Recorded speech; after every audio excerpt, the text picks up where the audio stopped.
21년도 해외 주식 거래 대금 1위. 키움증권이 미국 주식이 처음이라면 $40 드려요. 차세대 국내 해외 통합 MTS 영웅문의 스샵 출시 기념. 지금 바로 영웅문의 스샵을 다운받아 $40 받아가세요. 해외 주식은 원금 손실 발생이 가능하며 그 결과는 투자자에게 귀속되오니 유의해주세요.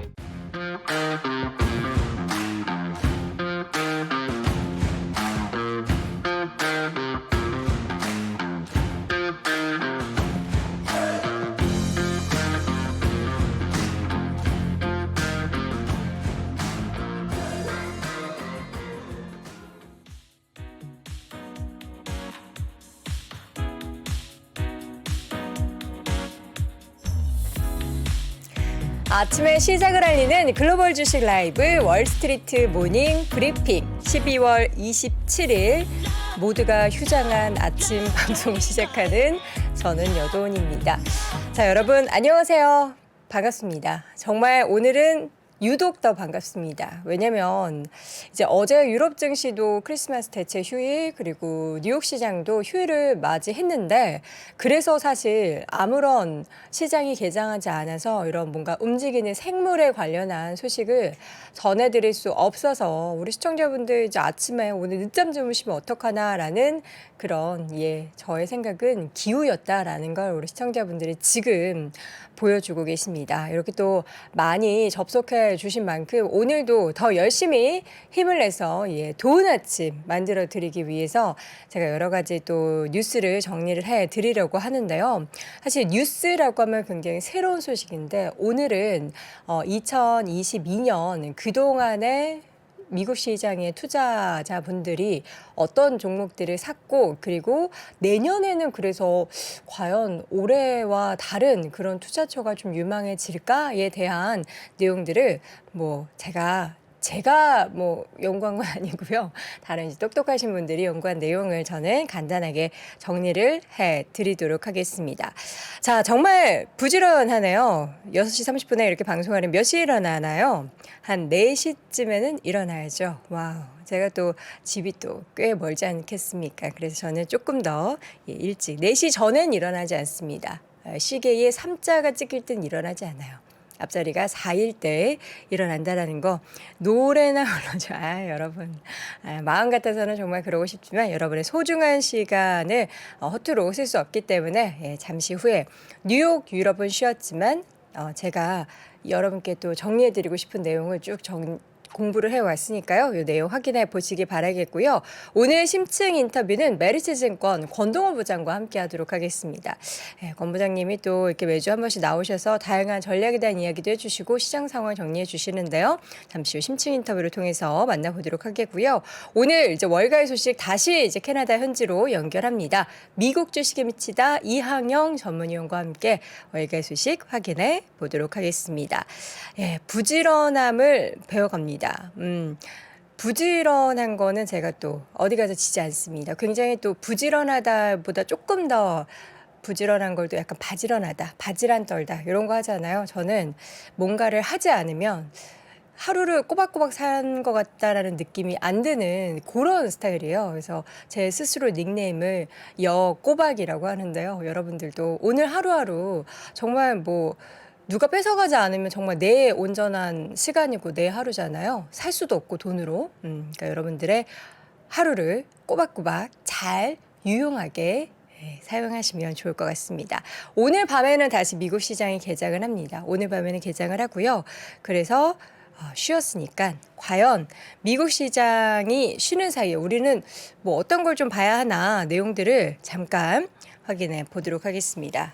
일단은 미국 증시는 대체 휴일이 있었습니다. 보통 이제 크리스마스 연휴면 쉬는데 일요일이라서 그들은 대체 휴일이 있습니다. 그래서 아니 왜 우리나라는 대체 휴일이 아닌 거야? 라고 이제 우리는 볼멘 소리 할 수 있죠. 우리나라 대체 휴일의 기준은 명확합니다. 가족들이 다 모이는 날.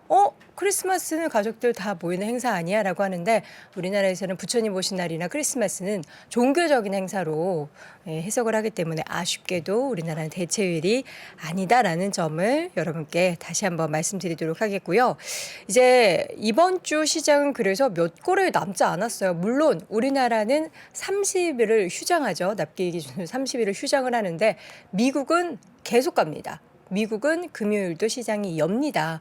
그렇기 때문에 1월 효과에 대해서 이제 올해 얼마 남지 않은 시장 그리고 1월 효과에 대해서 월가의 얘기들을 쭉 보면은 대체적으로 산타랠리도 우리가 기대감을 확 낮추는 그런 목소리를 계속 한 2주 전부터 말씀을 드렸었는데 1월 효과에 대해서도 이제 그다지 1월만 안 좋으면 괜찮겠지만 내년 1분기 그리고 2분기까지는 사실 뭐 주식 금융 경기 뭐 전반적으로 어떤 토네이도가 와도 이상하지 않을 정도의 그런 시장 분위기가 점쳐지고 있어서 우리 투자하시는 분들은 안전벨트 꽉 그리고 이제 뭔가 허리띠도 좀 졸라봐야겠죠. 우리 자산이 어떻게 될지 모르니까 그런 준비를 좀 한 발의 준비를 마음을 잘 먹고 있어야 할 것 같습니다. 자, 이 가운데 과연 우리 성악개미 말고요. 미국 개인 투자자들은 어떤 종목을 샀는지 근데 이렇게 내용을 제가 10위권 종목을 쭉 보니까 우리나라와 조금 다를 줄 알았는데 비슷하더라고요. 이제 약간 우리는 좀 이제 야수의 심장을 가진 분들이 SQQQ, TQQQ, 뭐 반도체 3배짜리 이런 종목들 많이 사셨잖아요. 근데 미국 투자자들도 비슷했어요. 요 내용은 미국의 금융정보업체인 반다리서치, 반다트랙 데이터로 인해서 CNBC에 보도된 내용이었는데요. 올해 미국 개인 투자자들의 순매수 상위 종목을 보면요. 이제 10위에는 마이크로소프트가 있고요. 그리고 그 위에는 9위 아마존, 또 7위에는 TQQQ, 그리고 6위 이게 몇 위죠? 잠깐만요. 10, 9, 8, 7위네요. 숫자를 잘 못 세고 있는 여도원입니다. 7위에는 엔비디아를 또 많이 샀고요.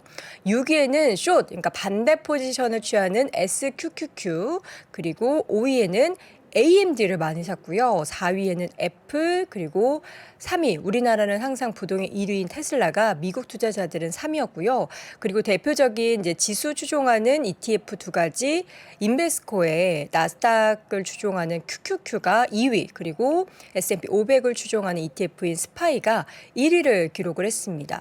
그러나 여러분, 여기 지금 연초 대비 주가 변동률 쭉 보이시죠? 우측에 다 마이너스입니다.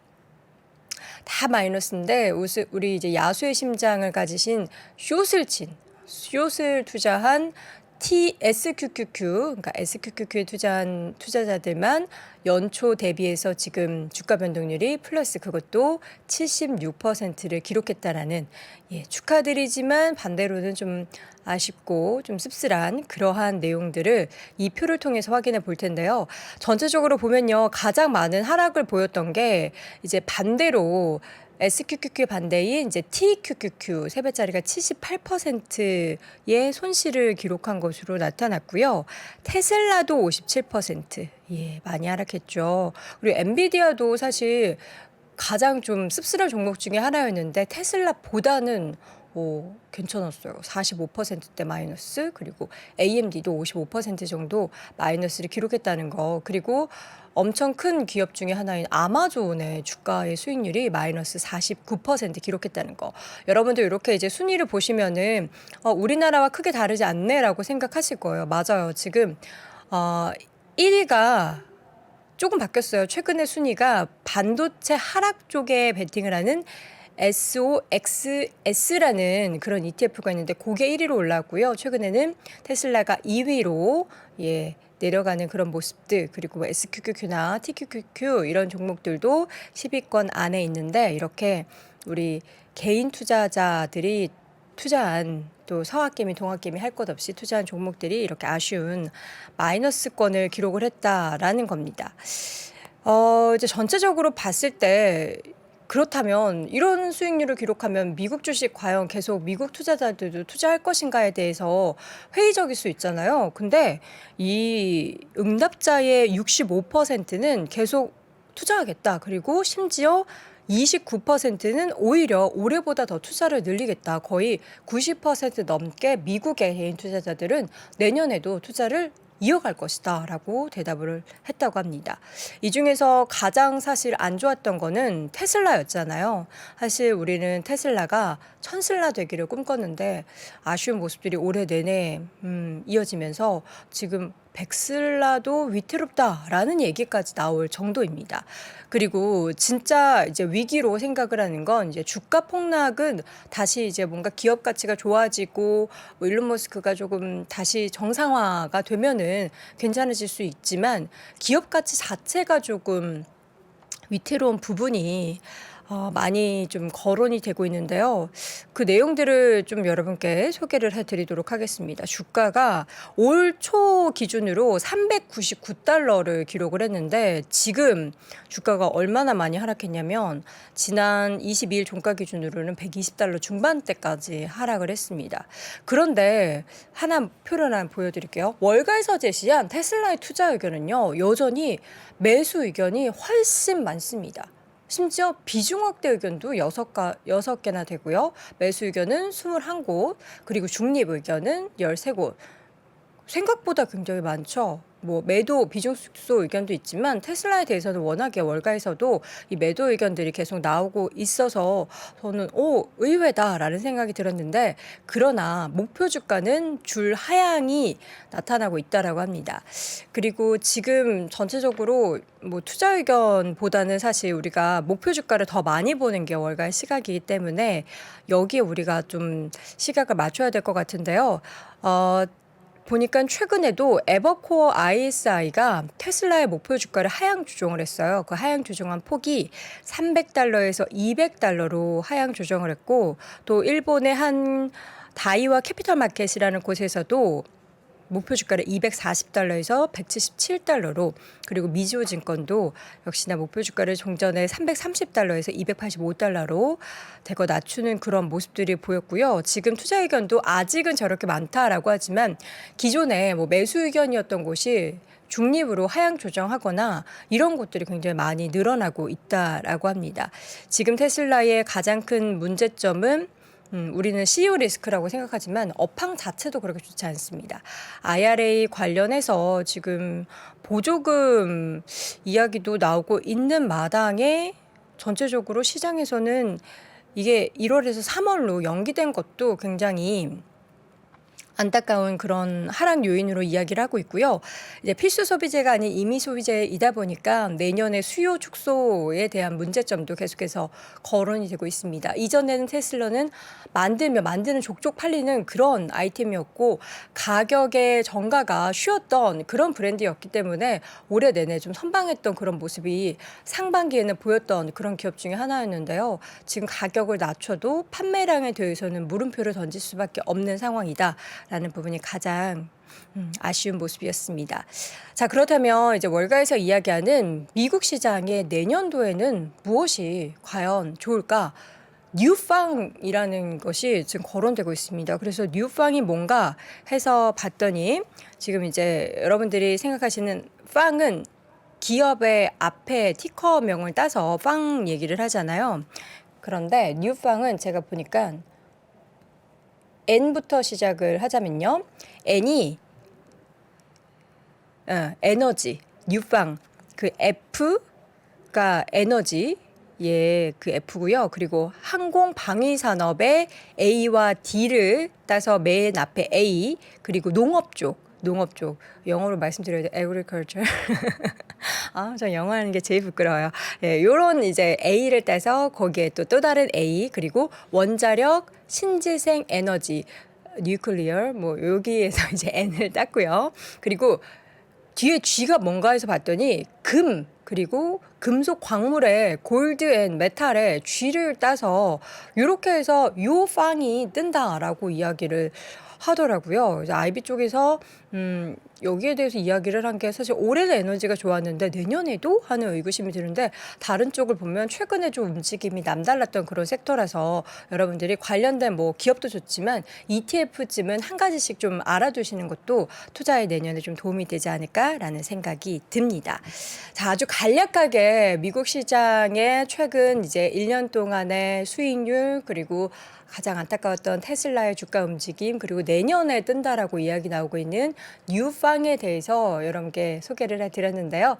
저는 이제 이 정도에서 정리를 해보도록 하겠고요. 심층 인터뷰 시간에 또 어떤 이야기를 나누게 될지 잠시 후 메리츠증권 권동훈 부장과 함께 다시 돌아오도록 하겠습니다.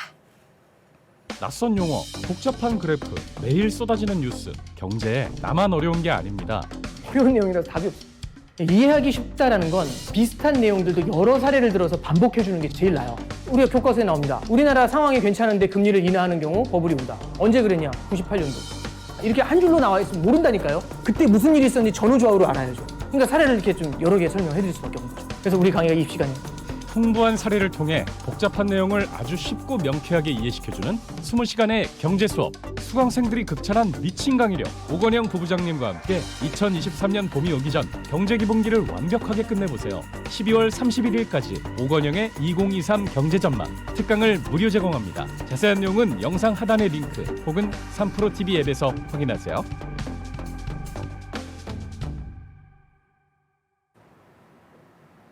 네, 여러분 제가 뭘 틀렸나요? 지금 보니까 시청자분 한 분이 모르면 가만히 있으라고. 근데 가만히 있을 수가 없어요. 가만히 있으면 방송 사고란 말이에요. 알려주세요. 보조금 3월 연기는 3월까지 모든 차량이 다 받는다라는 뜻이다. 아니 근데 기사에서는 왜 이렇게 나왔죠? 제가 직접 조사할 수 있는 위치가 아니기 때문에 저는 이제 기사에 나온 내용을 전달을 해드리는데 이 부분은 우리 지금 여기 시청자분 댓글 투도 저랑 똑같은 도네요. 근데 도가 2개 있는 분이 올려주셨는데 이 내용에 대해서 다시 한번 우리 똑똑한 우리 투자자분들, 시청자분들이 올려주시면 제가 정리해서 다시 정정해서 알려드리도록 하겠습니다. 자, 이번에는요 심층 인터뷰 메리츠증권 권동원 부장과 함께하도록 할게요. 부장님 어서 오세요. 네, 안녕하세요. 네, 반갑습니다. 자, 오늘은 휴장이니까 조금 더 시장에 지금 돌아가는 이야기 말고 다른 이야기를 할 수 있어서 뭐 나름 좋은 것 같아요. 아닌가요? 네, 네, 지금까지 그 투자자분들이 하루하루 경제지표 발표하고 네. 시장에 새로운 뉴스 나오고 그거 헉헉거리면서 이제 다 따라가셨는데 올해도 이제 거의 끝나갑니다. 네. 이번 주가 마지막이고 특히 이제 이번 주에는 시장의 방향을 결정할 만한 경제지표가 없어요. 그래서 굳이 제가 그거 하나하나 말씀드릴 필요는 없을 것 같고 매크로 얘기보다는 한 해 동안의 지수가 어떻게 움직였는지 좀 간략하게 훑어보는 시간을 좀 갖도록 하겠습니다. 네. 우선은 올해 미국 주식 시장을 한 문장으로 얘기를 하자면 다우 완승, 나스닥 완패가 아닐까 그렇게 생각을 합니다. 3대 지수가 전부 다 하락을 했죠. 그래서 다우존스는 9% 정도 하락을 했고 S&P는 20% 하락하고 나스닥이 34% 하락을 했습니다. 굉장히 이제 많이 빠져갖고 여기 이제 1년 이제 차트인데 좀 안타까운 게 쭉 빠지다가 이제 10월 중순 말 정도부터 좀 반등이 조금 시작이 됐어요. 그래서 베어마켓 랠리가 있었는데 이때 다우존스를 구성하는 종목들은 반등을 하면서 전에 그 8월달 고점 그때까지는 올라왔습니다. 그런데 S&P 500 같은 경우는 좀 지지부진한 좀 모습을 보였고 나스닥은 거의 올라가지를 못했어요. 그래서 현재 전저점을 거의 한 2% 정도만 남겨두고 있는 약간 그런 상황입니다. 그래서 좀 굉장히 안 좋고, 그래서 다우와 나스닥이 점점 시간이 지날수록 벌어지는 이런 모습을 확인하실 수가 있습니다. 네. 제가 요 3대 지수의 그 상위 10개 종목을 한번 봤어요. 그래서 요 지금 1등부터 이제 10등까지 시가총액 비중으로 봤을 때 이렇게 돼 있는데 다우존스를 먼저 보시면 제가 빨간색으로 체크를 한 요 수익률이 2자릿수 이상 빠진 수익률이거든요. 그래서 다우존스 같은 경우는 골드만삭스랑 홈디포 그리고 마이크로소프트가 이제 많이 빠졌죠. 하지만 상위 10개 종목 중에서 3개만 2자릿대로 빠졌고 네. 나머지들은 생각보다 버텼어요. 잘 버텼고 맞아요. 특히나 암젠, 케이터필라 이런 종목들은 2자릿수 이상으로 상승을 했습니다. 네. 그래서 다우존스는 상위 10개 종목의 비중이 50%가 넘기 때문에 상위 10개 종목이 중요해요. 그런데 생각보다 좀 많이 빠졌다고 하는 종목들도 생각보다 많이 안 빠졌고 그리고 몇몇 종목들은 많이 오르기도 했고 그러게요. 특히 시총 비중이 가장 높은 유나이티드 헬스 같은 경우는 6%나 올랐습니다. 그러게요. 그러다 보니까 다우존스가 생각보다 선방을 했던 거죠. S&P 500을 한번 보겠습니다. 여러분들이 이제 잘 알고 있고 많이 갖고 있는 종목들인데 2자릿수 이상 빠진 종목이 6개예요. 근데 많이 빠졌죠. 네, 2, 3, 4, 5, 6, 70% 정도 하락을 하면서 웃으면 안 돼요. 웃으면 안 돼요. 네. 하락한 거 보고 웃으면 안 됩니다. 그렇죠. 네, 지난주 금요일 기준입니다. 굉장히 많이 빠졌고 특히 시가총액 상위 요 4개 종목이 많이 빠졌어요. 그렇죠. 그래서 타격이 좀 컸는데 나머지 4개 종목 버크셔 해서웨이나 유나이티드 헬스, 존슨앤존스 뭐 전부 다 플러스고 특히 엑소모빌 같은 경우는 70% 이상 상승을 하는 모습을 보이면서 S&P가 많이 빠지기는 했지만 네. 그래도 뭐 이런 종목들로 인해 가지고 나름 방어가 좀 됐던 거죠. S&P 500은 참고로 26% 시가총액 상위 10개 종목의 비중이 26%이기 때문에 나름 조금 골고루 분산돼 있다고 보시면 돼요. 그런데 나스닥 같은 경우는 사실 S&P의 그 상위 종목이랑 비슷해요. 비슷한데 뭐가 다르냐면 네. 비중이 다릅니다. S&P 500은 뭐 애플이 6.4%, 마이크로소프트 5.7% 이렇게 되는데 나스닥은 거의 2배씩 돼요. 그래서 애플이 12%, 뭐 마이크로소프트가 뭐 11%, 뭐 이렇게 되기 때문에 뭐 펩시를 제외하고 전부 다 빠졌죠. 네, 굉장히 많이 빠졌습니다. 근데 뭐 시가총액 구성 비중 비슷하기는 하지만 나스닥의 상위 10개 종목을 그 비중을 다 더하면 50%이기 때문에 나스닥은 특히나 요 시총 상위 종목의 움직임이 굉장히 중요했고 네. 이렇게 좀 많이 빠지다 요 상위 10개 종목이 굉장히 많이 빠지다 보니까 나스닥이 뭐 힘든 한 해가 매우 힘든 한 해가 되지 않았나 그렇게 보고 있습니다. 나스닥만 힘들었을까요? 그러면 또 누가 힘들었을까요? 저희 다 힘들었죠, 뭐. 네, 뭐 네. 많이 다들 뭐 올해 굉장히 아이고, 네. 그럼 왜 저한테 물어보세요? 힘드셨잖아요, 부장님. 네, 다 힘드셨죠. 네, 에너지주 예. 투자하신 분들 정도는 웃으셨을 수도 있을 것 같아요. 그렇죠. 에너지주? 예, 섹터별로 봤을 때 에너지 종목만 거의 살아남았기 때문에 네. 필수 소비재도 몇몇 종목들은 상승을 했지만 섹터로 봤을 때는 하락을 했습니다. 뭐 한 자릿대로 하락은 하긴 했지만 네. 그래서 에너지 정도만 좀 버티고 나머지는 굉장히 좀 힘든 그런 좀 한 해가 되지 않았나 그렇게 좀 보고 있습니다. 지금 뭐 근데 사실 뭐 대형주, 중소형주 할 것도 다 안 좋았잖아요. 네, 뭐 전부 다 안 좋기는 했는데 상대적으로 봤을 때 대형주가 조금 더 부진하기는 했습니다. 이 ETF를 아시는지는 모르겠는데 이 스파이 ETF는 아까 그 앵커님께서 말씀을 하셨던 것처럼 S&P 500 ETF잖아요. 네. 이 RSP가 뭐냐면 동일 비중 ETF예요. 동일 비중이라 하면은 S&P 500을 동일 비중으로 가지고 있나요? 네네. 여기 S&P 500의 지금 500개 종목이 네. 뭐 시가총액 비중으로 쫙 보면 애플이 뭐 6.4%, 5.7% 이렇게 되는데 네. 아까 여기 보여드렸던 요 RSP 같은 경우는 500개 종목을 똑같이 투자해야 되니까 0.2%씩 투자하는 거예요. 근데 S&P 500에는 네. 503개 종목이 있잖아요. 네. 그러면 500 그 3개는 빼고 아니요. 그러니까 이게 정확히 0.2%가 아니라 네. 대략적으로 0.2%입니다. 뭐 0.21%짜리도 네네. 있고 0.18%짜리도 있고 비슷하게 담고 네, 있다. 비슷하게 그 정도? 담고 있습니다. 네.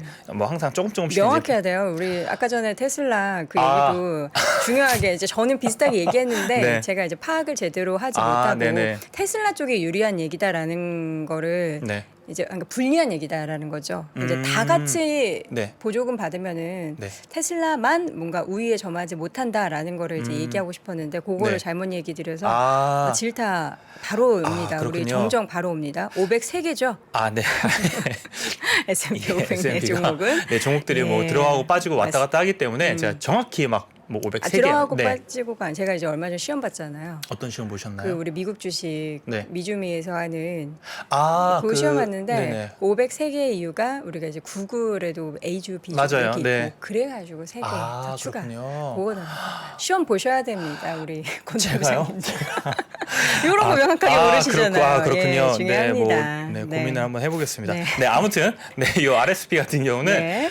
대략 한 종목당 0.23% 정도에서 네. 한 0.17% 요 사이를 왔다 갔다 해요.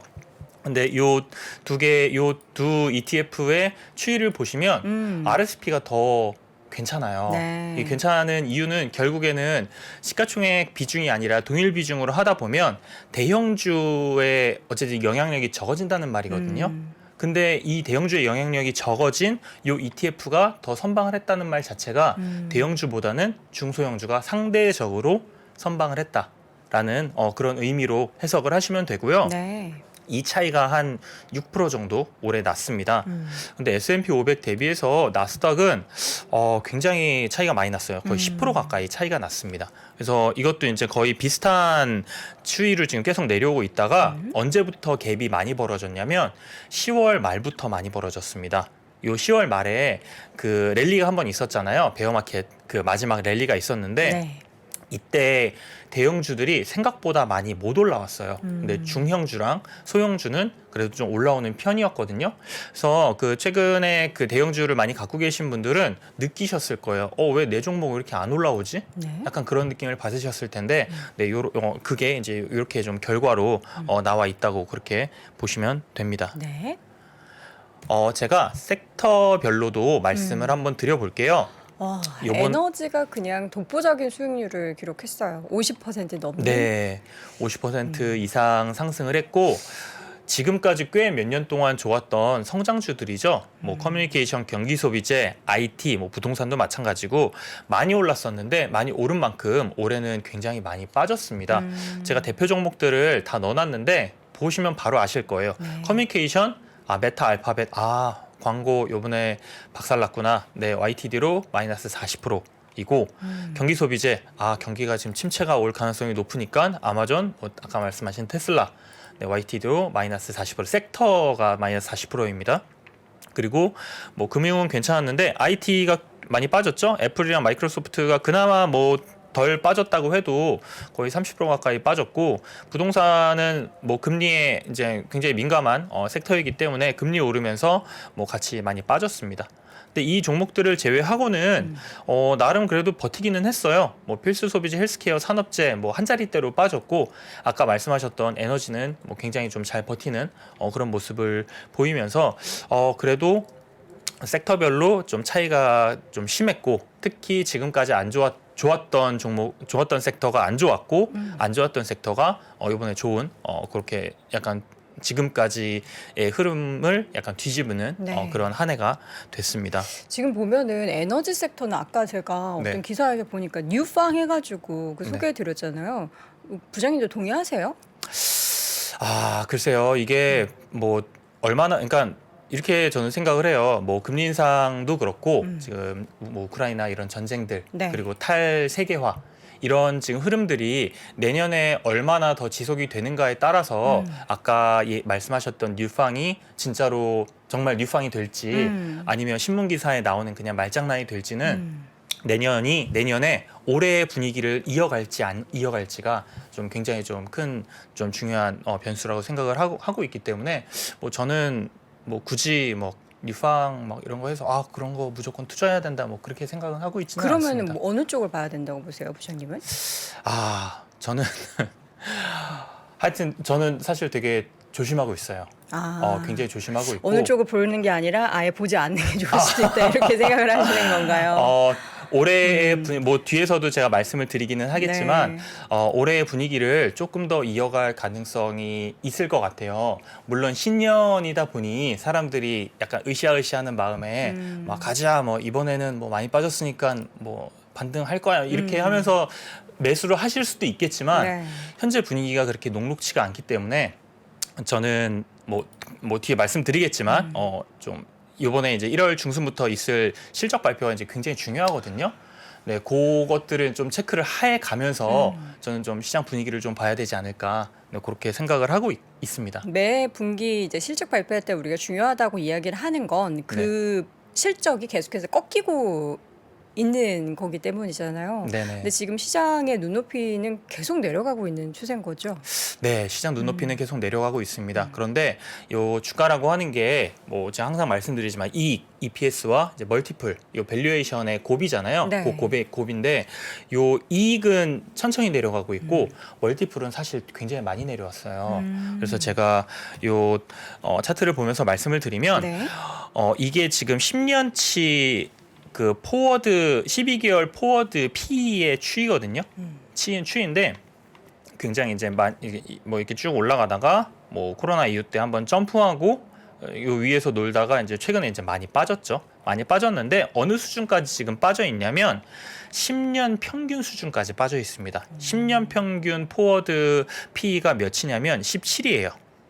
그래서 지금 17이고 여기서 만약에 뭐 경기 침체가 막 세게 온다. 그리고 막 금리 인상이 막 우리들이 대략적으로 한 5% 정도로 생각을 하고 있는데 막 5.5%, 막 6% 막 가까이 간다. 이렇게 되면 한 번 더 내려올 가능성은 있습니다. 그렇게 되면 어디까지 내려올 수 있냐? 예전에 이제 거의 시스템 위기 수준까지 내려왔을 때가 13배에서 14배거든요. 근데 지금 17배에서 여기 내려오려면 네. 20% 정도 더 빠져야 돼요. 근데 이거는 시스템 위기가 오면 사실 요 레인지까지 내려갈 가능성은 있지만 만약에 시스템 위기를 벗어난다라고 하면 뭐 사실 10년 평균까지 내려왔으면 그래도 꽤 많이 내려왔다고 그렇게 보면 되는 거죠. 앞서서 말씀해 주셨던 EPS 추정치 같은 경우도 생각보다 많이 안 빠지는 게 오히려 이게 안 빠지는 게 너무 좀 둔한 게 아닌가라는 그런 생각이 들어요. 네. 그래서 월가에서도 뭐 워낙 말들이 지금 많은데 EPS 지금 아직 안 빠졌다. EPS 추정치가 더 빠지는 것까지 반영을 하면 주가 더 빠질 것이다. 그렇게 지금 그러니까요. 얘기를 하는데 네. 이게 지금 참 되게 이렇게 얘기하기가 조금 애매한 좀 부분이 조금 있습니다. 이게 왜냐하면 첫 번째는 EPS가 생각보다 이 파란색 선이거든요. 네. 추정치가 별로 안 빠졌어요. 지금 그 주당 지금 240에서 230이니까 5%도 안 빠졌거든요. 4% 빠진 건데 첫 번째는 에너지 쪽 EPS가 굉장히 많이 올랐어요. 그러면서 그게 좀 영향이 좀 있었고 네. 그리고 그 필수 소비재도 꽤 많이 올랐습니다. 그러니까 많이 빠진 종목들 뭐 아까 커뮤니케이션이나 IT 이런 것들은 이제 EPS가 많이 빠졌는데 그거를 상쇄할 만한 에너지나 뭐 필수 소비재에서 이제 어느 정도 좀 나왔다는 거죠. 첫 번째고 두 번째는 이게 EPS가 명목으로 계산이 되는 거예요. 실질이 아니라. 이게 무슨 말이냐면 이제 지금 인플레이션이 지금 7%잖아요. 7%인데 만약에 EPS가 3% 올랐다라고 하면 실질로 봤을 때는 마이너스 4%잖아요. 네. 실질만큼 이제 그저 7%까지 이제 안 되니까. 근데 명목으로 봤을 때는 마이너스 4%에 집중하는 게 아니라 3%에 집중을 하는 겁니다. 어쨌든 3%가 오르긴 올랐잖아요. 그렇기 때문에 우리가 인플레이션으로 인해서 좀 명목이 좀 오른 것도 지금 감안을 지금 해야 되는 거예요. 만약에 코로나 때는 지금 요 지금 빠진 정도가 20% 정도 지금 빠졌거든요. 네. 근데 요번에도 사실 20%까지 빠질 거라고 저는 생각하지는 않아요. 뭐 인플레이션 때문에 명목이 좀 버티는 것도 있고 네. 많은 섹터들이 EPS 좀 버텨주는 것도 있고 하기 때문에 하지만 시스템적인 위기가 오면 요 레벨이 좀 더 내려갈 수는 있습니다. 근데 그거는 여러분들이 감안을 하셔야겠지만 생각보다 많이 안 빠질 수도 있는 게 항상 주식은 실질이 아니라 명목으로 계산이 되기 때문에 요거는 여러분들이 좀 감안을 하셨으면 하고요. 네. 그래서 EPS 추이를 조금 더 말씀을 드려볼게요. 현재 시장에서 지금 예상하고 있는 EPS 그런 바닥이 어디냐라고 봤을 때 2022년 4분기에서 2023년 1분기 실적입니다. 이때가 지금 EPS 바닥이에요. 그래서 제가 아까 말씀드렸던 것처럼 그 내년 1월 중순부터 2월 중순까지 이제 실적 발표가 이제 쫙 있단 말이에요. 그쵸. 특히나 1월 말 그때부터 이제 빅테크들 쫙 나오잖아요. 그때 분명히 이제 별로 안 좋을 것 같아요. 그쵸. 별로 안 좋을 것 같은데 그게 지금 어느 정도 지금 반영이 돼 있어요. 반영이 돼 있고 그러면 2023년 가이던스에 대해서 얘기를 할 텐데 분명히 경기 침체 때문에 좋게 얘기를 그쵸. 안 할 거란 낮추겠죠. 말이에요. 안 할 거란 말이에요. 근데 그 정도가 어느 정도인지가 이제 중요한 거예요. 그래서 그거는 기준점을 어떻게 잡아야 돼요? 뭐 어느 정도 말해야 심각한 거고 어느 정도 말해야 좀 선방하는 건지. 이게 뭐 어느 정도 지금 경기 침체에 관련해 가지고 뭐 기업들에서 지금 계속 얘기를 하고 있어요. 네. 하고 있고 뭐 고용도 줄이고 있고 사람들도 해고하고 있고 해서 어느 정도는 지금 시장에서 반영이 됐는데 이제 시장에서 예상하는 것보다 더 낮은 가이던스를 이제 주게 되면 요 EPS의 이제 예상치가 이제 더 낮아지겠죠. 네네. 네, 그런 것들을 우리가 좀 감안을 하면 대략적으로 한 1분기에서 2분기 정도에는 좀 바닥을 좀 다질 수 있겠다. 그렇게 좀 생각을 하고 있고 네. 사실 심각한 경기 침체가 오지만 않으면 대략적으로 지금 수준에서 막 더 막 꽈당꽈당 막 빠지는 케이스는 좀 발생하지 않지 않을까. 그렇게 보입니다. 아까 EPS도 빠질 만큼 지금 빠진 거고, 아니 저기 다시 그 멀티플도 지금 빠질 만큼 지금 빠진 그쵸. 지금 상황이고, 지금 EPS도 거의 지금 예상치는 1분기, 2분기가 지금 낮아요. 근데 여기보다 조금 더 낮아질 수는 있겠지만 크게 낮아지지만 않으면 시장은 선반영 할 수도 있습니다. 그러니까 시장은 먼저 선반영을 해서 이제 바닥 찍고 이제 매수세가 좀 들어올 수가 있는 거죠. 보면은 전반적으로 이제 내년 1분기가 네. 가장 큰 고비가 올 시기네요. 맞아요. 그쵸. 네. 2분기도 약간 애매하긴 한데 어쨌든 상반기를 잘 이겨내고 버텨내고 하다 네. 보면은 후반전은 조금 기대를 할 수 있는. 근데 이제 말씀해 주셨던 버틸 만한 경기 침체. 음. 그리고 시스템 리스크가 발생하지 않는다라는 가정을 했을 때가 그 정도고 정말 우리가 예상하지 못했던 또 변수들이 발생을 할 수는 있는 거니까 그렇죠. 그러면은 상반기에는 주식 투자에 대해서는 조금 보수적으로 생각을 해야겠네요. 네, 뭐 저는 뭐 보수적으로 뭐 저는 포지션을 다 갖고 있고 네. 상반기에는 좀 조심하는 게 저는 좋다고 생각을 하고 있어요. 우선 뭐 제일 중요한 거는 뭐 금리도 금리지만 그 1월 중순부터 있을 그 실적 발표에서 기업들이 많은 정보들을 오랜만에 좀 많이 줄 거란 말이에요. 네. 그게 아직 시장에 반영이 됐는지 안 됐는지에 대해서 뭐 계속 왈가왈부 하고 있거든요. 네. 그래서 지금 시장에서 떠도는 그 얘기들을 어떻게 보면 좀 확정 지을 수 있는 그런 좀 그 시간이 좀 될 걸로 보여지기 때문에 하여튼 1월 중순부터 네. 2월 중순 그때를 가장 좀 집중해서 좀 잘 보셨으면 알겠습니다. 합니다. 네. 말씀해주신 내용 중에 이제 생각보다 그리고 시장이 예상하는 것보다 이런 단서들을 계속해서 전해드렸는데요. 이제 그때마다 우리가 여러분들이 찾아보실 필요 없이도 우리 권동우 부장님이 지금 예상보다 괜찮아요? 예상보다 안 좋아요? 경기 침체 이거 생각보다 더 심해요? 안 그래요? 요거를 또 내년에도 알려주실 거잖아요. 아, 그렇죠. 네, 네네. 내년 이 시간을 통해서도 전달해 드릴 테니까요. 여러분 계속해서 우리가 시장을 조금 투자로서는 멀리하더라도 그 시각은 계속 유지를 해 두셔야 그 변화를 또 감지할 수 있으니까요. 확인해 두시길 바랍니다. 자, 올 한 해 동안에도 고생 많이 해주신 메리시증권 권동호 부장과 함께 올 마지막 방송 진행을 했습니다. 고맙습니다. 네, 감사합니다. 요즘 투자 정말 고민이다. 난 미국 주식 ETF에 투자하고 있어. 미국 주식이면 S&P 500, 나스닥? 둘 다. S&P 500에 투자할 땐 코덱스, 미국 S&P 500 TR ETF. 미국 대표 500개 기업에 분산 투자하는 효과가 있지. 그럼 나스닥에 투자할 땐? 코덱스, 나스닥 100 TR ETF. 미국 대형 기술주 100종목의 성장 가능성에 투자하는 거야. TR 상품이라 분배금이 자동 재투자되고 연금 계좌에서도 투자할 수 있다고. 내가 원하던 투자가 여기다 있네. 지금부터 기억해. 미국 주식 ETF는 코덱스, 삼성 자산운용, 총보수 연 0.05%, 자산 가격 변동에 따른 원금 손실 시 투자자 귀속, 투자 설명서 필독. 제 꿈은 아이돌입니다. 저는 웹툰 작가로 성공하고 싶어요. 우리 회사 제가 크게 키워야죠. 준비된 미래의 슈퍼스타 우리 자녀. 최고의 보험으로 지켜주고 싶죠. 그래서 준비된 태아부터 30세를 위한 자녀 보험. 삼성화재 마이 슈퍼스타. 체중형 보장특약을 선택하면 자녀가 성장하는 만큼 보장금액도 함께 성장하는 삼성화재 마이 슈퍼스타. 삼성화재 마이 슈퍼스타로 소중한 우리 자녀의 미래를 준비해보세요. 태아는 출생 이후 보장. 보험가입 전 유의사항을 확인하세요. 월스트리트 모닝 브리핑은 한국투자신탁운용과 함께합니다. 스트리트 모닝 브리핑 함께하고 있는 시간 7시 9분 지나고 있고요. 캐나다로 연결을 해보도록 하겠습니다. 미국 주식에 미치다 이항영 전문위원 함께합니다. 위원님 어서 오세요. 네, 안녕하세요. 이항영입니다. 네, 반갑습니다. 위원님, 네. 뉴욕 시장이 이제 휴장이고 유럽도 휴장인데 오늘은 어떤 이야기를 좀 해주실 예정이신가요? 네, 앞선 코너에도 얼추 얘기 나왔지만 올 한 해 주식시장을 좀 리뷰해 보고요. 네. 내년도에는 어떤 쪽으로 좀 보면 좋을지에 대해서 한번 정리를 해볼까 합니다. 리뷰를 해본다. 올 한 해 네. 동안 사실 시장의 움직임은 다시 쳐다보고 싶지는 않았거든요. 네. 그래도 전체적으로 봐야죠. 보면 보면 이제 매크로 측면이 있고요. 그리고 이제 약간 주식시장을 좀 좁혀서 볼 수가 있겠는데요. 네. 매크로 측면에서 보면 시장의 전반적인 둘러싼 전반적인 환경이 되겠는데요.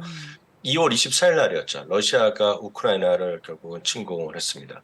아마 저도 그랬지만 요den코뿐만 아니라 방송을 보시는 대부분의 분들이 한 일주일, 아무리 길어봤자 한 달이면 러시아가 완전히 이길 거라고들 많이들 생각했었잖아요. 네. 네, 그렇지만 시장은 웬걸요? 지금 아직도 전쟁은 진행되고 있고요. 지금 얼마 전에 그 우크라이나 대통령이 어떤 정말 특급 작전을 통해서 워싱턴에 왔지 않습니까? 네. 그러면서 정말 끝까지 지원해주겠다는 바이든 대통령의 약속을 받아갖고 왔습니다. 그래서 전쟁은 계속되고 있습니다.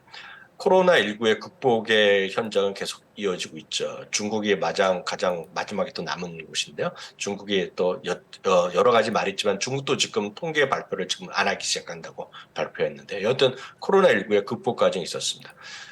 또 하나 역시 시장에 가장 큰 영향을 미친 것은 올해는 인플레이션이죠. 처음에는 전쟁, 그 전에 이제 결국 공급망 이슈가 나오면서 전쟁이 어우러지면서 유가가 제일 먼저 올라갔고요. 그리고 천연가스, 그리고 먹거리, 우유값, 계란값 안 오른 게 없었잖아요. 그래서 자동차 값도 엄청 올라가고, 그러다가 공급망 이슈가 같이 불어지니까 자동차가 우리나라 뭐 현대 그랜저도 뭐 일부 차종 뭐 1년 반, 2년 걸린다라는 것도 불과 두세 달 전이었습니다. 그러다 보니 결국은 연준도 금리를 미루다 금년 3월 16일 날 첫 번째 금리를 올렸었거든요. 그것이 계속 이어지면서 그 이후에 6월 달에 50bp 금리 인상하면서 그다음 올해 벌써 7번의 금리 인상했습니다. 그러다 보니 한편 경제적으로 보면 리세션의 우려가 여전히 현재 진행형이 되겠고요. 기름값이 이제 최근에 또 많이 떨어져서 3달러 이하를 뭐 노리고 있다 하지만 캘리포니아 기준 보면 8달러를 찍었던 화면을 보여드렸던 것이 근년 뭐 3, 4, 5월이었다라고 저는 기억합니다. 그래서 많은 분들 우리나라도 뭐 2,200원, 300원 막 갔었잖아요. 지금요. 네. 근데 지금 우리나라도 아마 1,500, 1,500, 600원 그 사이 아닌가 모르겠습니다. 지금 네. 그러니까 그 정도로 인플레이션이 아주 심했던 것들이 되겠죠. 그러다 보니 앞서 잠시 언급해 드렸지만 몇 번의 금리 인상? 7번의 금리 인상이 있었습니다. 그중에 이제 4번은 6월부터 4번은 스트레이트로 75bp. 예, 그래서 우리는 이제 저도 그러면서 알았죠. 뭐 빅 스텝이네, 자이언트 스텝이네, 뭐 울트라 스텝은 안 나왔는데 여하튼 75bp를 금리 4번 인상, 그리고 얼마 전에 50bp 금리 인상하면서 엄청난 인플레이션을 가져왔고요. 주시장에서 이제 역시 가장 큰 거는 지난 6월 중순이었습니다. 날짜로 기억하면 6월 13일이었는데요. 베어마켓에 들어갔습니다. 베어마켓. 베어마켓은 다들 아시잖아요. 베어마켓은 고점 대비 20%가 떨어진 것입니다. 그래서 이 베어마켓이 다시 들어갔고요. 스타일이나 이런 거 섹터별로 보면 뭐 말할 것도 없죠. 지난 주말까지 해서 섹터별로 올라간 건 딱 하나입니다. 에너지 섹터만 올라갔고요. 유틸리티는 거의 보합이고, 그 다음에 헬스케어나 이런 건 필요 서비스에 있지만 아직 하락이 뭐 좀 줄어들었다는 얘기고요.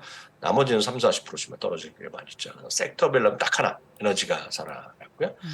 스타일로 보면 성장주가 급락하고요. 가치주가 선방했죠.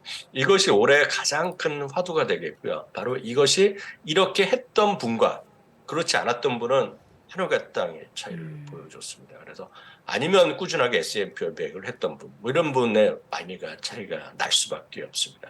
그래서 성장률이 이렇게 많이 떨어진 것은 교과서적으로 보면 기준금리 인상, 금리 인상이 가장 아팠죠. 그러다 보니 성장주 중에서도 제가 늘 얘기하는 1번, 2번, 3번, 4번 중에서 적자 기업에서도 꿈과 정말 희망만 먹고 사는 앞으로 당장 1, 2년 사이에 흑자가 날 수 없는 것들, 이런 것들이 엄청나게 떨어진 모습 보여줬죠. 그래서 이런 것들은 2020년 소위 팬데믹 이전으로 주가가 많이 떨어진 것들이 엄청 많이 있습니다. 대표적으로 기억나는 것은 펠라트린 것들은 엄청 떨어졌죠. 그리고 많은 분들 중에서 드래프트 킹스가 됐건 이런 것들은 많이 떨어졌습니다. 그래서 수많은 것들이 팔란티어도 마찬가지로 주가가 급락한 거 7, 80% 이상 떨어진 것도 많이 있습니다. 가치주가 선방했고요. 또 하나는 올해는 전통적으로 미국에서는 주식 60, 채권 40해서 그걸 안분한다 그러거든요. 그래서 가장 이게 합리적인 밸런스 포트폴리오라고 그러는데 우리는 채권 시장도 급락을 했습니다. 왜냐하면 그 채권 값이 떨어진 것은 금리가 이렇게 올라갔기 때문에 그렇거든요. 그래서 채권, 미국에서 대표적인 채권 ETF가 뭐 HG나 몇 개 있는데 그런 것도 또 20%씩 떨어졌거든요. 그래서 채권 가격이 동반해서 떨어진 것도 가장 큰 올 한 해 그런 특징이었다라고 말씀드릴 수 있겠습니다. 네. 올 한해 특징을 이렇게 확인해 보면은 사실 뭐 계속해서 말씀드리지만 좋았던 이야기보다는 안 좋았던 이야기들이 훨씬 많아서 근데 이게 또 뭐 내년에는 좋아질지 안 좋아질지도 확실하게 모르는 상황이라서 참 암울한 그런 연말을 보내고 있는 것 같습니다. 안 좋았던 얘기 중에서는 사실 기업 중에서는 뭐 앞서서도 제가 소개해 드렸지만 테슬라가 좀 제일 안 좋지 않았습니까? 맞습니다. 테슬라 적임 전에 섹터별로 다시 한번 확인하면 네. 에너지만 좀 올라가고 나머지 다 떨어졌고 커뮤니케이션 서비스 뭐가 있습니까? 여기 메타 플랫폼이 있죠. 네, 이거 대표적인 것이 되겠고요. 디즈니 이런 것들은 40%. 그러니까 섹터가 40% 떨어질 정도면 뭐 할 말이 없는 것이 되겠고요. 스타일로 보면 밸류만이 덜 떨어진 거죠. 덜 떨어진 거. 떨어지지 않았다는 게 덜 떨어지고 성장률이 많이 떨어졌고요. 바로 말씀하셨던 것이 이제 테슬라인데요. 테슬라는 뭐 어찌 되었건 간에 올 봄 여름부터 계속 했지만 막 설왕설래하다가 공식적으로 인수한 거는 10월 27일이었습니다. 10월 27일 날 트위터 인수가 끝났고요.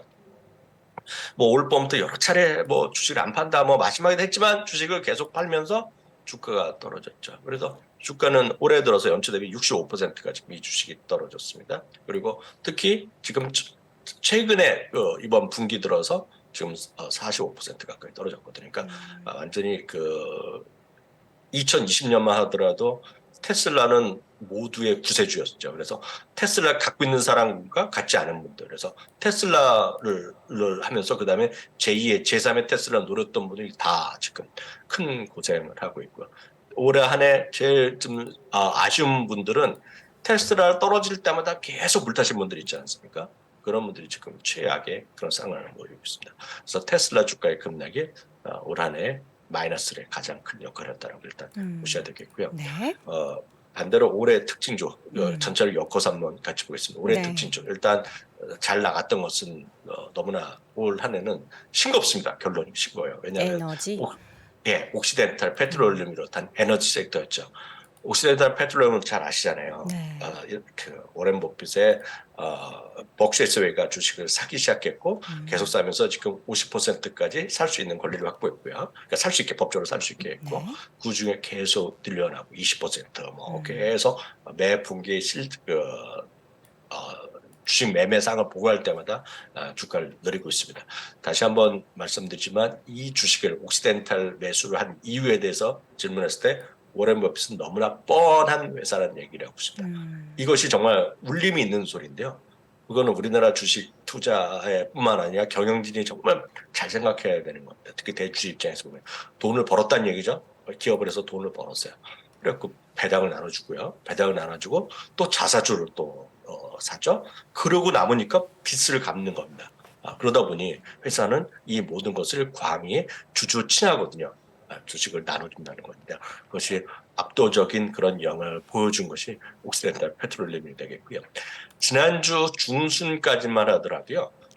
S&P 500 탑 10 중에 8개가 에너지고 한 2개가 IT 쪽이 있었습니다. IT 쪽. 왜냐하면 IT 쪽에 퍼스트 솔라 이런 기업들이 몇 개 지금 들어있었거든요. 그래서 이제 10개가 전부 다 에너지 아니었는데 지난 주말 제가 이번 주말에 다시 한번 작업을 나서 보니까 10개 중에 탑 10 중에 10개가 모두 에너지 섹터입니다.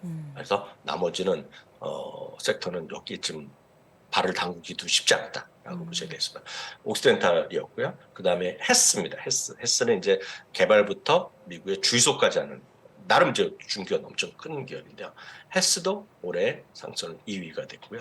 엑슨모빌이 4위, 5위 하고 있죠. 엑슨모빌이 주가가 크게 올라갔습니다. 그래서 엑슨모빌은 최근에도 이제 또 자사주 매입 이런 것도 크게 발표하면서 바이든 대통령이 쉽게 해서 신보다 돈을 더 많이 버는 회사라고 얘기했는데요. 돈을 많이 버는 것으로 끝나는 것이 아니라 돈을 많이 벌어서 자사주라고 배당을 한다. 이것이 미국 주식 시장의 가장 특징이었죠. 물론 권력자가 막 욕을 하더라도 어떻게 합니까? 나눠준다는데 주주 위해서. 엑슨모빌의 힘이었고요. 반대로 아쉽지만 최악의 탑 10도 오늘 제가 보겠습니다. 이건 다시 지난 주말까지 흐름이 되겠는데요. 1등은 이제 제네럴홀딩스라 해서 산업용 발전기 쪽 회사가 되겠고요. 매치그룹은 전문분들은 뭐 좋아하시는 분 계시고 정말 뭐 사용하시는 분 해외에 있는 전문분들은 많이 하시는 틴더 있지 않습니까? 들어보셨죠? 요도랭코도. 네. 그러니까 틴더를 하는 회사가 매치그룹이거든요. 근데 사실 저는 매출업 때 욕을 엄청 먹고 있죠. 왜냐하면 저는 작년에 매출업 올해 한 해 주식은 될 거라고 해서 10개에서 뽑아놨는데 완전히 폭망했거든요. 주가가 엄청 떨어졌습니다. 그래서 매출그룹이 들어가고요. 온라인 테크놀로지는 인비절 라인이라고 그래갖고 투명 교정 치아 교정기 있지 않습니까? 세계 1위 기업이고 저는 엄청 좋아하는 기업인데 주가 역시 70%가 떨어졌다. 뭐 대표적인 성장주가 되겠습니다. 문제는 지난 주말에 제가 금요일 방송에도 말씀드렸었는데요. 테슬라가 지금 10위권 안에 들어왔는데 테슬라가 지금 7위까지 6위까지 한 번에 올라갔습니다. 테슬라가 65%가 떨어졌습니다. 테슬라 아시다시피 2020년에는 탑이었거든요. 탑에서 이렇게 주가가 반대쪽으로 가는 그런 모습을 보여줬고요. 앞서 에너지 기업은 여러분들을 다 아시는 기업이 익숙한 게 엑소모빌이 하나밖에 없고 옥시덴탈 페트롤만 들어봐서 하는 거죠. 근데 이 올해 최악의 주식 톱10은 아는 것들이 너무나 많기 때문에 바로 이것이 개인 투자가나 주식 투자자들이 미국 주식 때문에 이제 폭망했다는 얘기를 하는 거죠. 앞서 말씀드린 매치그룹은 젊은 친구들 뭐 다 알 수밖에 없는 겁니다. 우리나라에서 사용자가 많건 적건 간에 앞서 말씀드렸던 매치그룹이 되겠고 온라인도 다 아시는 거 되겠고요. 테슬라 다 아시죠? 메타가는 인스타그램 계열은 다 아시죠? 그 다음에 반스 아십니까? 반스 아시잖아요. VFC요. 9위입니다. 9위. 64%나 떨어졌고요. 10위 페이팔은 미국에서 지금 이거 갖고 있는 분이 거의 25% 정도로 이거 사용자거든요. 그러니까 이 모든 것들이 탑10에 들어가는 것. 이 중에 대여섯 개가 다들 워낙 익숙한 기업이라는 거죠. 그게 올 한 해 주시장의 어려움을 극명하게 보시는 부분이 되겠고요. 주가로 보면 제너럴 홀딩스 그리고 테슬라, 메타 플랫폼 이런 거는 주가가 좀 좋지 않았다라고 일단 이해하시면 되겠습니다. 네. 자, 그렇다면 이제 월가에서 바라보는 시장은 어떤지가 궁금한데 전반적으로 좀 보수적인 의견들이 좀 많은 것 같아요. 네, 좀 많죠. 현실적으로 네. 많은데요. 물론 좋게 보는 분들은 있습니다. 좋게 보는 분들은 여전히 있죠. 그리고 내년 목표 지수를 여전히 4,500, 4,600 하는 곳이 또 있습니다. 특히 그냥 제일 유명한 탑리는 여전히 뭐 내년에 엄청 올라갔을 거란 얘기를 기대를 하고 있는데요. 많은 이제 귀에 잘 안 들어오죠. 그런 목소리들이요. 하워드 막스 많은 분들이 좋아하고 이미 익숙한 분일 것 같습니다. 이분과 오늘 시티그룹의 수석 투자 전략가 얘기를 다시 한번 제가 반복해서 말씀드리겠는데요.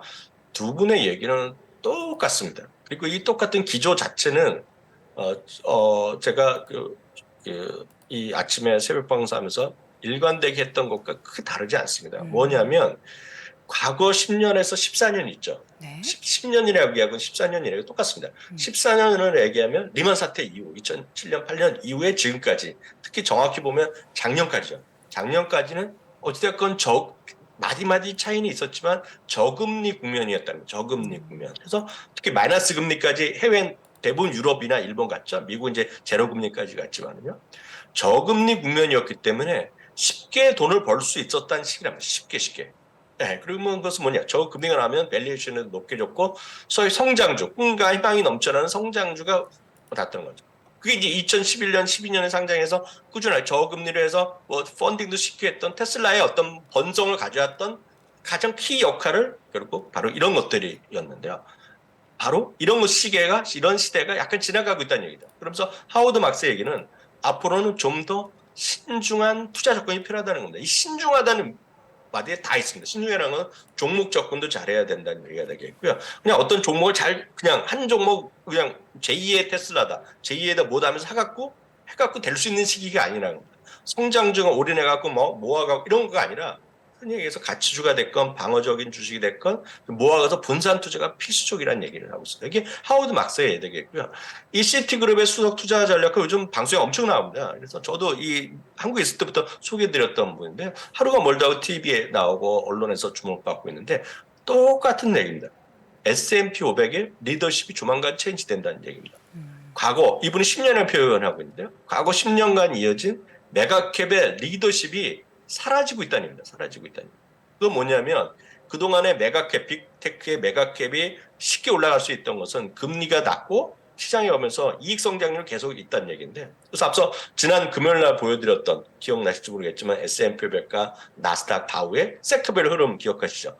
나스닥은 49%입니다. IT 비중이요. 그리고 S&P가 26%, 다우가 18% 정도 되는데 현재 26% 정도 수준인 기술주의 비중이 향후 2에서 5년간에 이분이 약간 너무 과하게 얘기했다고 볼 수도 있지만 18에서 20% 수준까지 하락할 수 있다는 얘기입니다. 이게 만약 진짜 하락하면 여러분들이 저를 비롯한 여러분들이 많이 갖고 있는 성장주에 집중된 포트폴리오는 쉽지 않습니다. 지금.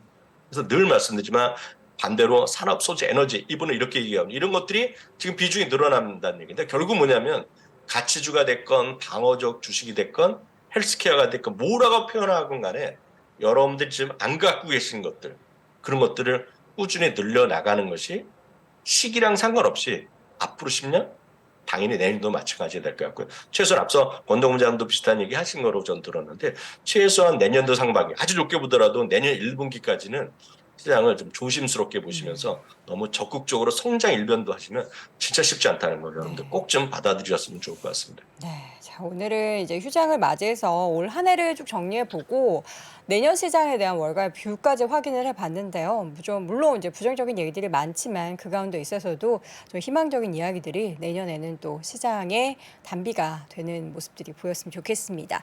자 이렇게 해서 오늘도 캐나다 현재 계시는 미국 주식에 미치다 이항영 전문위원 화상으로 만나봤습니다. 위원님 고맙습니다. 네, 감사합니다. 자, 이렇게 해서 오늘 월스트리트 모닝 브리핑 휴장임에도 불구하고 참 많은 분들이 아침 일찍부터 함께 해주고 계신데요. 물론 지금 다들 출근길이시겠죠. 보니까 연말연초 휴가 떠나시는 분들도 많은데 또 열심히 출근하시는 여러분들 모두 오늘 화이팅 하시고요. 추운 겨울에 감기 정말 조심하셔야 됩니다. 저도 살짝 감기 기운이 있어서 굉장히 조심하고 있는데요. 연말 이제 며칠 남지 않았습니다. 수, 목 하면 저희 또 금요일에 휴장하기 때문에 방송도 쉬니까 내일도 모레도 2022년 여러분 함께해 주시기 바랍니다. 여러분 오늘도 고맙습니다.